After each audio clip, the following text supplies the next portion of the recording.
This morning, Donald Trump posted on Truth Social that a deal with Iran, including the reopening of the Strait of Hormuz, has been largely negotiated. He said final details are being discussed and that an announcement is coming shortly. In New Delhi, Secretary of State Marco Rubio, who landed in India yesterday and met with Prime Minister Modi this morning, told reporters there may be news later today and that some progress has been made. Pakistan's Army Chief, Field Marshal General Asim Munir, the man who has served as the primary back channel between Washington and Tehran for 87 days, personally flew to Iran yesterday and met with President Pezeshkian.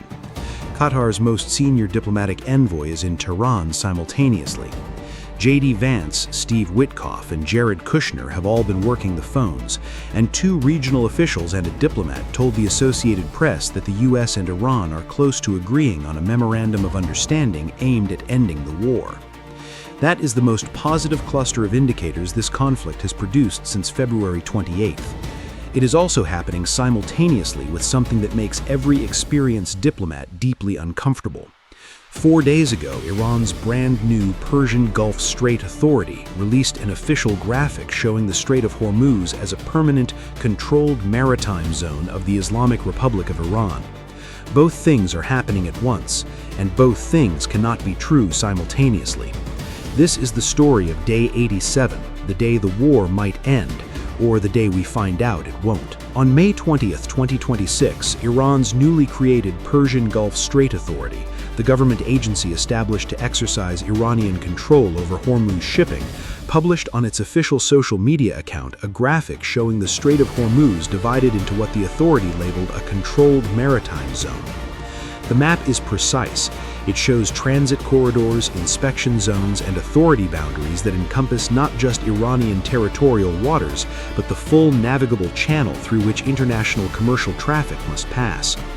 It is, in legal and operational terms, a formal Iranian claim to the permanent right to inspect, regulate, and control every vessel that uses the strait, an authority that international law has never recognized Iran as possessing, and that the United States has spent 87 days and an active naval blockade specifically to prevent Iran from institutionalizing. That map was published 4 days ago. The agency that published it is still operating. It has not been disbanded as a condition of the negotiations, and no Iranian official has said that it will be. This creates a contradiction at the heart of today's deal optimism that almost no coverage is addressing directly.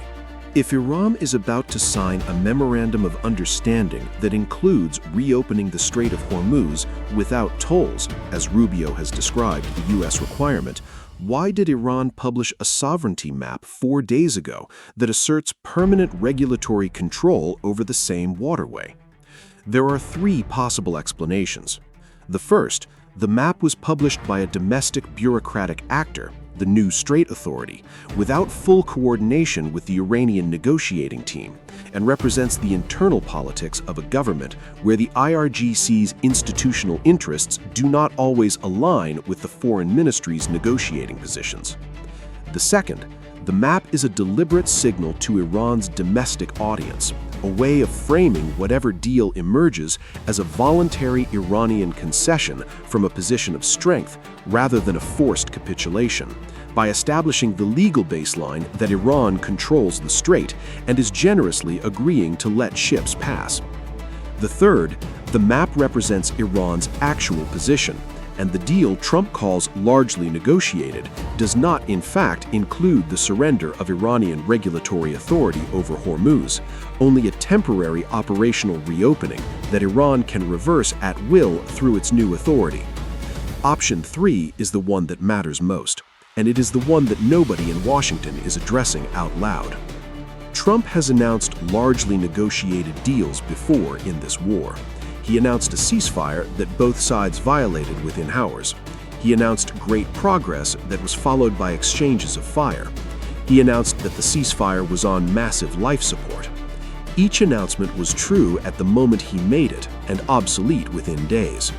The question is not whether Trump believes the deal is largely negotiated. The question is whether it is still largely negotiated by the time Iran's Supreme Leadership Council reviews it.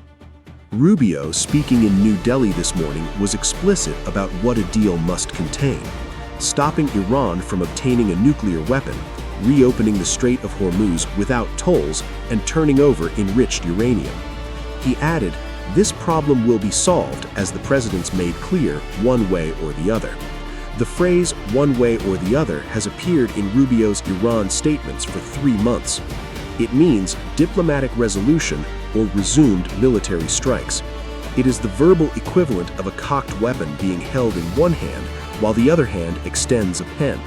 And it is being said in New Delhi, India's capital, deliberately, because India has the most to gain from a Hormuz reopening of any neutral power and the most credibility with Tehran of any U.S. ally, having maintained its own diplomatic relationship with Iran throughout the war. Rubio is using his India visit to apply pressure through the most useful neutral channel available. The uranium provision is the single issue that has prevented a deal from closing for 87 days. Iran's 460 kilograms of 60% enriched uranium, enough for 11 nuclear weapons, is the one item that both the US and Israel have identified as the absolute red line. Not a preference, not a bargaining chip, a condition.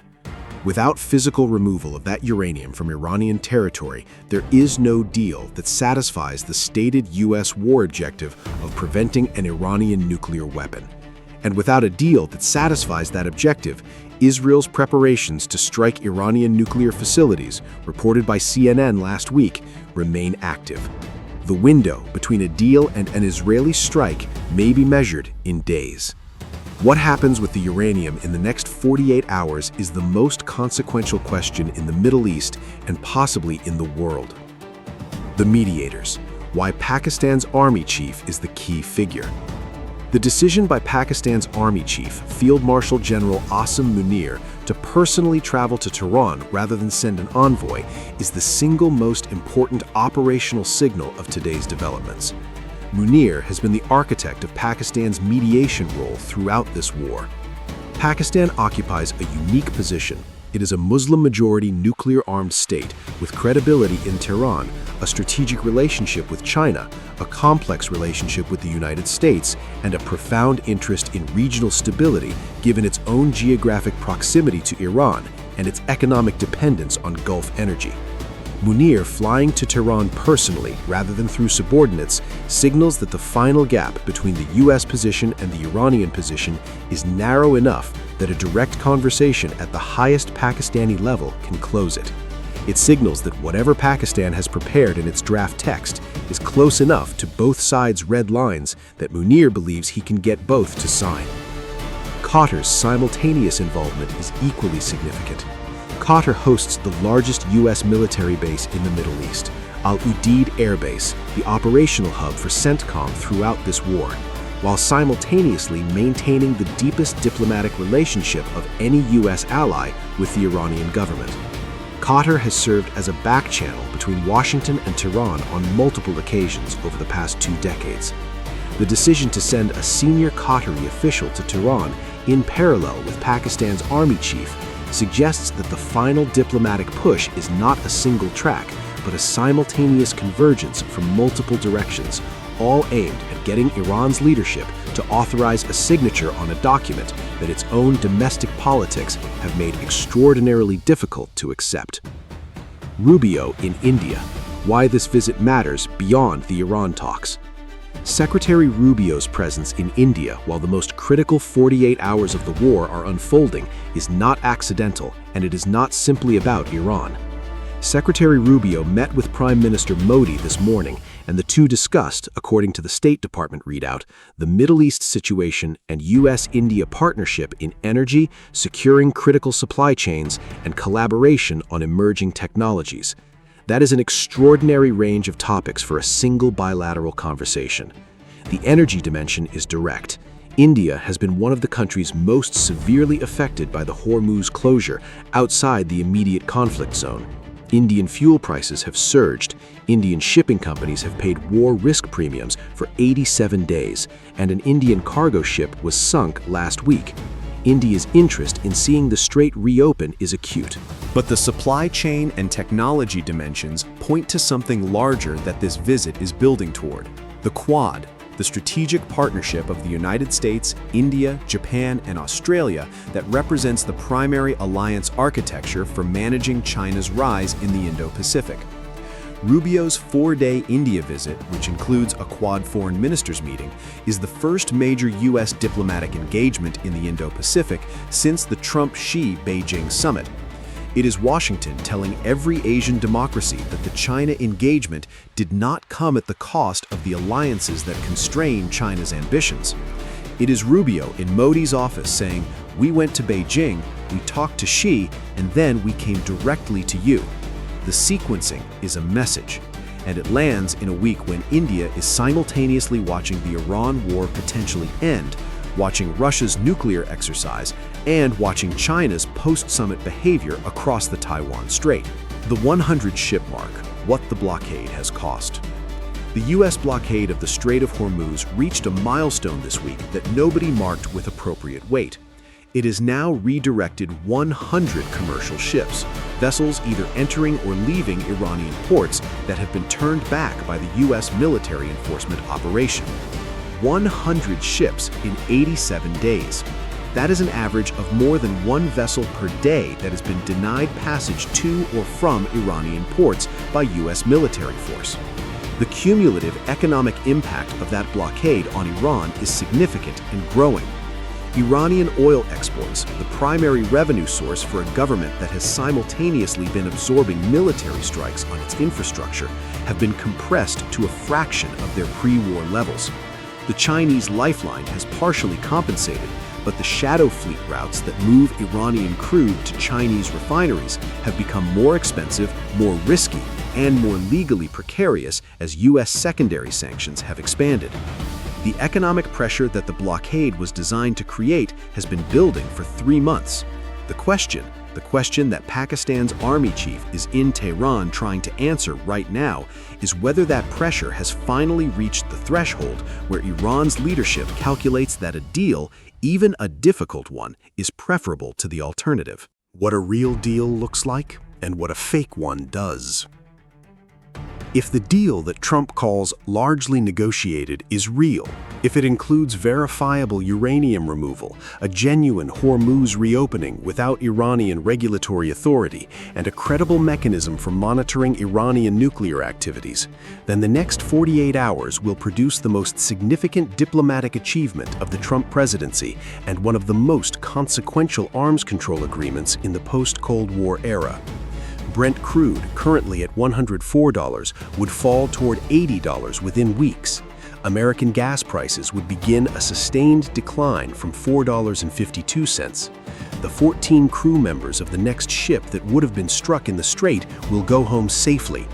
Israel will stand down its strike preparations, and the war that began on February 28th will end not with a military victory, but with a negotiated settlement that leaves many questions unresolved and many wounds unhealed, but that stops the shooting. If the deal is not real, if what Iran has agreed to is a temporary operational opening without uranium removal, a face-saving framework that leaves the Persian Gulf Strait Authority's sovereignty map in place and Iran's 460 kilograms of 60% uranium in Natanz, then the next 48 hours will produce an announcement that markets celebrate for 72 hours before the details emerge and the celebration reverses. Israel will be furious. The U.S. intelligence community will brief Congress on what was and was not achieved, and the war will resume, probably within weeks, at an intensity that the previous 87 days have not reached, because by then, both sides will have exhausted the diplomatic options, and the military option will be the only one left on the table. Here is where we stand on day 87. Trump says, largely negotiated. Rubio says, news later today. Pakistan's army chief is in Tehran. Qatar is in Tehran. Vance, Witkoff, and Kushner are on the phones. Iran is reviewing a draft, and 4 days ago, Iran published a map claiming permanent ownership of the strait that this deal is supposed to reopen. The 48-hour window is open. The uranium question is unanswered. The Persian Gulf Strait Authority is still operational, and the world is holding its breath for an announcement that will either be the end of an 87-day war or the beginning of its most dangerous phase yet. One question, the most important one we have asked in this entire series. If a deal is announced in the next 48 hours, does Iran actually hand over its uranium? Comment "handed over" if you believe it happens. Comment "kept" if you believe Iran signs the deal and finds a way to retain its stockpile. That single answer determines whether this war ends or whether it is just beginning. Stay sharp. This is the moment the last 87 days have been building toward.